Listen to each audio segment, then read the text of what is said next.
کہ آپ نے جو دوسری طلاق دی ہے وہ مس انفارمیشن، مس گائیڈ کیا آپ کو یہ کہا کہ آپ تیسری طلاق تیسری یا چوتھی جتنی بھی طلاق دی ہے، آپ کو یہ بتایا گیا کہ آپ کی بیوی کسی غیر مرد کے ساتھ بھاگ گئی ہے، ایسے غصے میں آپ کو تو آپ کو بعد میں یہ پتا چلا کہ وہ بھاگی نہیں ہے بلکہ وہ بیمار تھی۔ ہاں جی میں نے اچانک ان کا فون آن ہوا نا رات کو، اوکے، تو ایسی صورت میں دراصل جب آپ کو مس گائیڈ کیا گیا ہے تو شدید غصے کی کیفیت میں یہ مس گائیڈ آپ کو کیا ہے، اس لیے اس طلاق کا بھی اعتبار نہیں ہے، وہ طلاق بھی نہیں ہوئی ہے، کیونکہ آپ کو وہ طلاق بھی نہیں ہوئی ہے نا، کیونکہ آپ کو طلاق پر اکسایا جا رہا ہے،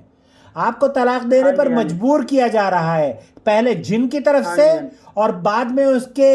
بھائیوں کی طرف سے کہ جناب وہ عورت آپ کے بچوں کی ماں کسی دوسرے مرد کے ساتھ بھاگ گئی ہے، تو یہ آپ کو اکسایا گیا ہے، اس طرح سے بھی طلاق نہیں ہوتی۔